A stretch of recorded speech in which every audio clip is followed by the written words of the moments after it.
En 1821, Guatemala comienza su vida independiente de España. Gabino Gaínza era el jefe de Estado de aquella época. A pesar que la población estaba conformada en un 75% por indígenas, ellos fueron ignorados en la toma de decisiones, pese a que formaron parte importante de la sociedad colonial y en la lucha para lograr la independencia. El numeral 2 del Acta de Independencia establecía la circulación de oficios a las provincias para proceder a la elección de diputados y formar un congreso que decidiera un punto de independencia y fijarla. Acordar la forma del gobierno y las leyes fundamentales que deben regir. Pero hasta en la llegada del jefe político imperial, Vicent Filisola, y las tropas mexicanas invasoras, agilizaron la conformación del Congreso el 24 de junio de 1823, a través de una elección donde participaron solo criollos. La primera sesión plenaria se celebró el 29 del mismo mes en la 10ª calle, entre 9ª y 10ª avenida de la Zona 1, en el Salón Mayor de la Universidad de San Carlos de Guatemala. Allí se conoció un dictamen con 2 cuestiones: la independencia absoluta y la unión a México. La primera fue aprobada con 29 votos a favor y 2 en contra. Ninguno de los legisladores era indígena. El 1 de julio del mismo año se declaró independencia absoluta de la antigua España y México.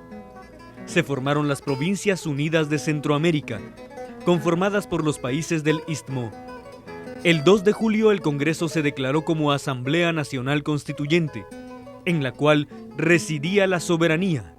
Se crearon los 3 poderes del Estado: ejecutivo, legislativo y judicial, pero los pueblos indígenas continuaban sin voz ni voto. Siempre se había considerado al indígena como ciudadano de segunda categoría, debido a que la mayoría de los indígenas desafortunadamente también son analfabetos en el idioma castellano. Y hubo un buen tiempo en que prevaleció el reglamento o la norma de que solo podían votar las personas alfabetas y que las mujeres tampoco podían votar. El 7 de julio de 1838, el Congreso Centroamericano declaró que los estados eran cuerpos políticos soberanos, libres e independientes. Durante esa época, algunos grupos intentaron restablecer la unidad de los países centroamericanos, pero después de una serie de combates donde se vio una masiva participación de la población indígena, se logró la independencia absoluta de los países centroamericanos. El poder ejecutivo fue tomado por Mario Rivera Paz. En 1840, la Asamblea Constituyente de la Nación convalidó una Declaración de los Derechos del Estado y de los Habitantes, emitida en 1837, la cual funcionó como ley hasta 1871. El documento reconocía la necesidad de proteger a los indígenas a fin de mejorar su educación. Eliminaba toda clase de discriminación. Se prohibía la esclavitud y el trabajo forzoso sin pago alguno. Se aseguraba la libertad de opinión y prensa. Se prohibía la tortura. Se reconocían los derechos indígenas. Pero al mismo tiempo establecía organizar un gobierno que preservara los privilegios de la élite criolla, mientras calmaba las inquietudes de las masas campesinas. En el período del general Miguel García Granados, en 1871, se emitieron leyes arbitrarias, discriminatorias para los indígenas, de filosofía liberal como el reglamento de jornaleros y otras leyes que limitaban el desarrollo y participación política de los pueblos étnicos. Durante aquella época, las comunidades indígenas impulsaron su propia organización y participación activa en elecciones, tomando en cuenta sus costumbres y tradiciones, pero los resultados no eran avalados por los gobiernos de turno.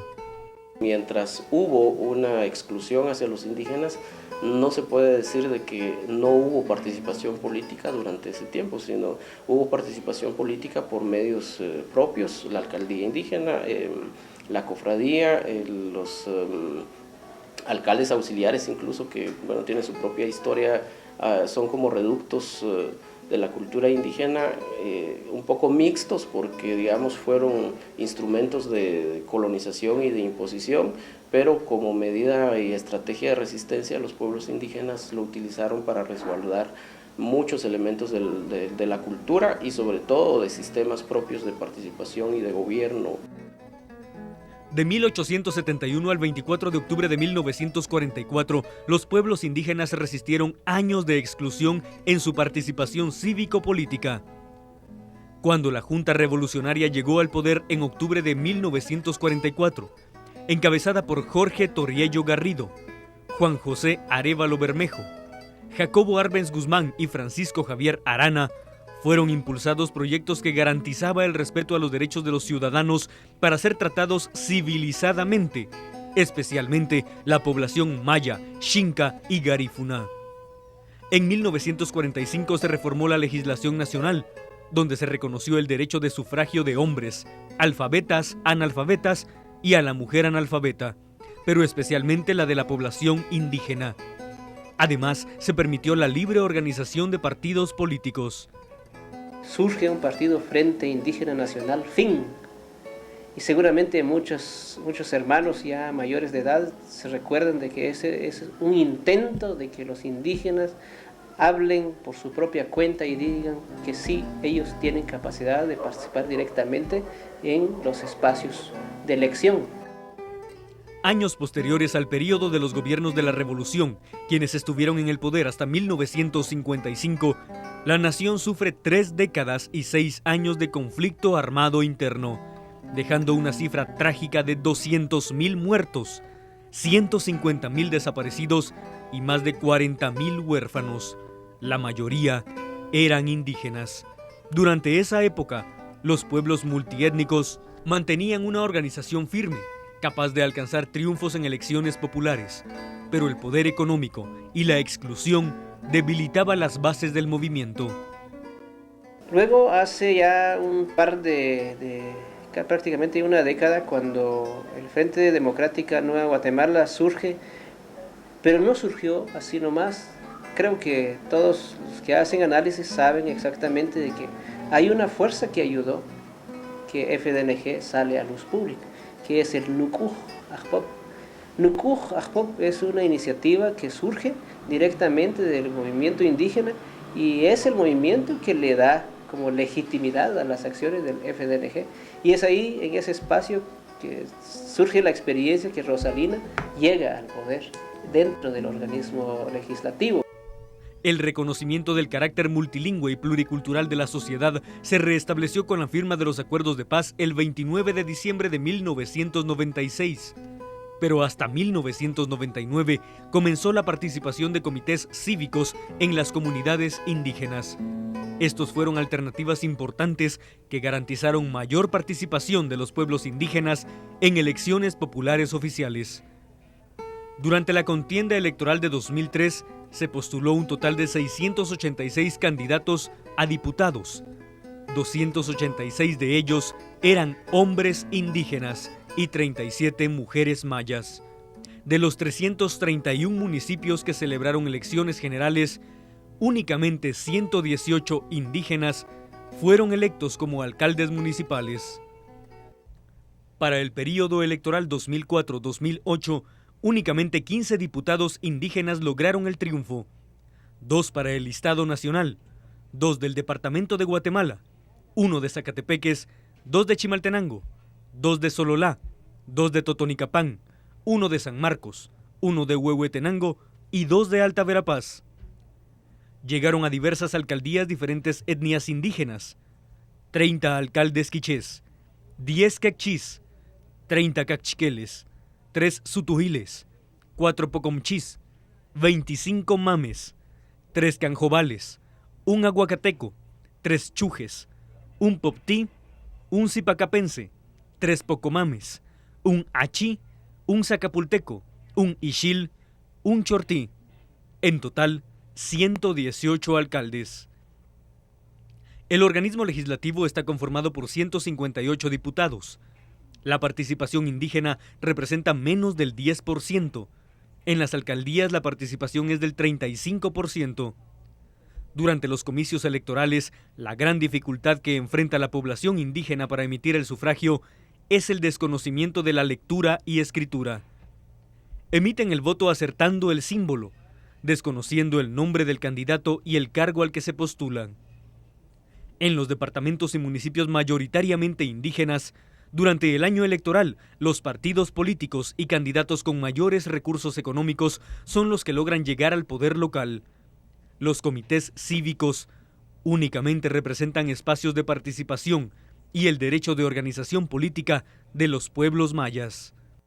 Pero lo que igualmente hay que reconocer es que en términos de toma de decisiones en los partidos políticos todavía es muy limitada la participación.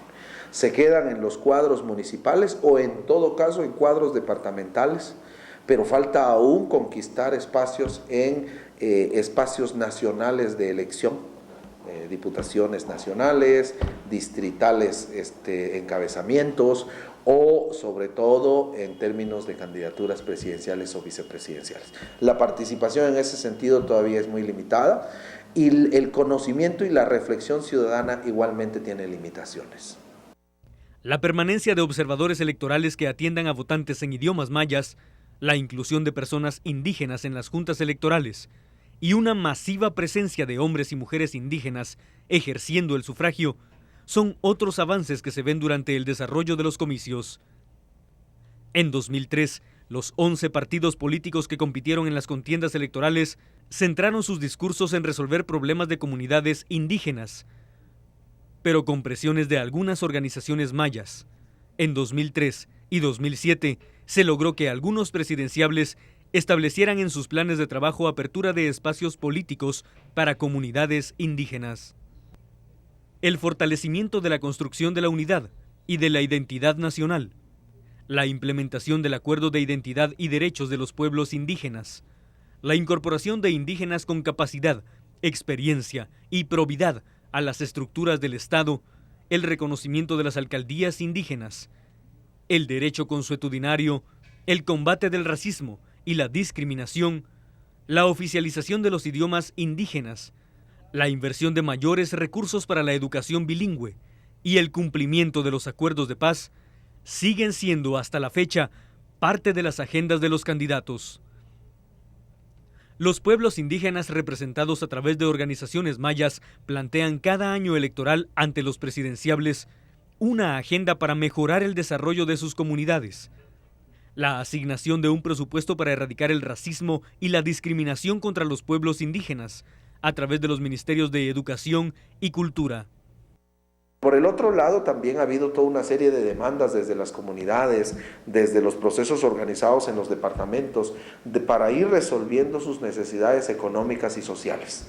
Ese proceso más de base, digamos, tiene que tener un recorrido para encontrarse con las demandas que los activistas y los grandes dirigentes están planteando en el debate nacional. Y creo que esas demandas traen consigo necesidades históricas. La educación maya multicultural, intercultural y bilingüe, calidad educativa con potencia cultural para los pueblos indígenas, asignar el 2% del Producto Interno Bruto a las instituciones que velan por educación de pueblos mayas, el reconocimiento de la figura de las escuelas comunitarias, fomento y difusión de espiritualidad maya, incorporación del uso de medicina maya al sistema de salud pública, fomento de políticas y comercialización del pueblo maya y promover el desarrollo total de las comunidades indígenas son las propuestas que continúa exponiendo la población indígena para lograr un mejor nivel de vida. Del 26 al 30 de marzo de 2007, se desarrolló la tercera cumbre continental de pueblos y nacionalidades indígenas de Abyayala de Latinoamérica en Ixinché, Tecpan, Guatemala, donde fueron abordados temas relacionados con el fortalecimiento de la participación de los pueblos indígenas en las tomas de decisiones en el organismo ejecutivo.